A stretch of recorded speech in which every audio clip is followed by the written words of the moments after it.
Meus amados irmãos e irmãs que acompanham fielmente o nosso canal do YouTube de nossa paróquia de Nossa Senhora da Conceição de Canoas. A pergunta que vamos responder hoje, dentro desse espaço tão privilegiado que temos de evangelização em nosso canal, está sim dentro do campo moral. E a pergunta é a seguinte: o que é o pecado e as suas consequências na alma humana?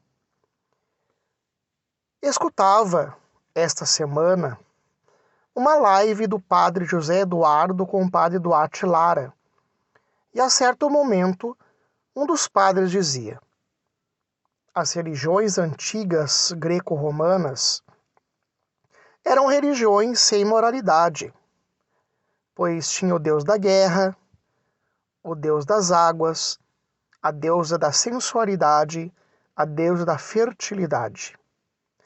Hoje, o que se tem feito é não reconhecer o Deus como bom e confundido o bem com o mal, e aceitar as religiões e modos de crer sem base moral, onde se pode adorar a Satanás, fazer sacrifícios, se prostituir, usar a sensualidade como pano de fundo religioso.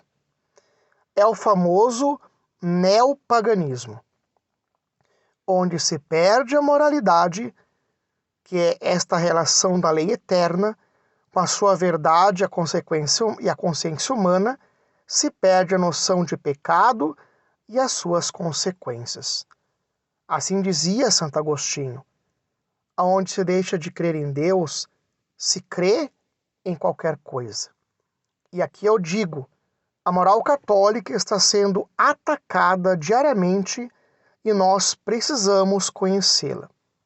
Então, meus amados, o que é pecado? Santo Agostinho define como uma palavra, uma ação, um desejo contrário à lei eterna. É uma falta ao amor verdadeiro para com Deus e para com o próximo. O pecado é sempre ofensa a Deus, um amor de si mesmo até o desprezo de Deus, como diz novamente Santo Agostinho. O mesmo santo nos fala, em palavras mais acessíveis, que o pecado é o rompimento da amizade com Deus. E para que se configure o pecado propriamente dito, requer primeiro que o homem livre pratique ou omita uma ação, e segundo, a lei de Deus que será violada. Teologicamente, os pecados se dividem em veniais ou leves e mortais ou graves. São João, na sua primeira carta, capítulo 5, versículos 16 a 17, vai dizer: se alguém vê seu irmão cometer um pecado que não o conduz à morte, reze, e Deus lhe dará a vida. Isso para aqueles que não pecam para a morte. Há pecado que é para a morte. Não digo que se reze por esse. Toda iniquidade é pecado, mas há pecado que não leva à morte. O pecado venial ou leve diminui a graça e não conduz ao inferno. E o pecado mortal ou grave separa a alma da amizade com Deus e conduz ao inferno. Existem 3 condições básicas e, ao mesmo tempo, que configuram o pecado venial ou pecado grave, que é a matéria, o conhecimento e o consentimento. No pecado venial, a matéria é leve, sem pleno conhecimento e sem consentimento. Já o pecado grave, ele tem matéria grave, que são os 10 mandamentos, os 5 mandamentos da Igreja e os 7 pecados capitais, e os deveres para com o Estado. Se tem pleno conhecimento, que é a vontade, e pleno consentimento, que é a liberdade. É importante fazer essa distinção, meus amados, pelo estudo e oração, dos tipos de pecados para a confissão. Sim, se deve confessar os pecados mortais, mas também dar importância aos pecados veniais. Assim dizia o Santo Aquinate, São Tomás de Aquino. Os pecados veniais são como um grande número de gotas que enche um rio, e um grande número de grãos que faz um montão. Então, qual é então a nossa esperança? Antes de tudo, é a confissão. Devido ao relaxamento da lei moral da Igreja, onde muitos ministros ordenados não falam mais de pecado e de céu e inferno, onde orientam o mal na confissão, dizem que tudo é válido e o que importa é a misericórdia falsa de Deus, as pessoas estão perdendo o hábito de se confessar e comungam, muitas vezes, em pecado grave, comungando a própria condenação. Os pecados se proliferam, mas ao mesmo tempo deve-se proliferar a salvação pela confissão. As consequências dos pecados em nossa alma é a perda da graça santificante, da comunhão e aliança com Deus, e a tristeza da nossa alma.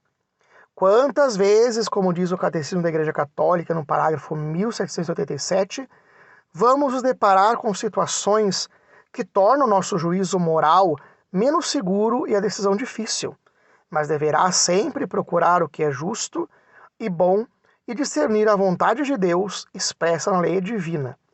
E neste combate, a Igreja nos auxilia com os sacramentos, a direção espiritual, as leituras espirituais, a formação intelectual, a prática das virtudes e, principalmente, o sacramento da confissão. Ele é necessário para todos aqueles que caíram no pecado e romperam a comunhão com Deus. Assim dizia São José Maria Escrivá em Caminho 386. Não esqueças, meu filho, que para ti na terra só há um mal que deves temer, e com a graça divina evitar o pecado. Quantas vezes nos encontramos como Zaqueu, o paralítico, a mulher adúltera, a samaritana, Maria Madalena, o bom ladrão, Pedro e inúmeros outros pecadores das Sagradas Escrituras. Mas basta encontrarmos Jesus que tudo muda, que a conversão chega. Portanto, meus amados, encontrem nosso Senhor no sacramento da confissão. E ao encerrar esta formação de hoje, vamos já esperar o próximo vídeo, que responderá a seguinte pergunta: o que a doutrina social da Igreja fala sobre a economia? Por isso eu os convido, meus amados, curtam, divulguem e compartilhem o nosso canal com os seus amigos. Fiquem com Deus. Em nome do Pai, do Filho e do Espírito Santo. Amém.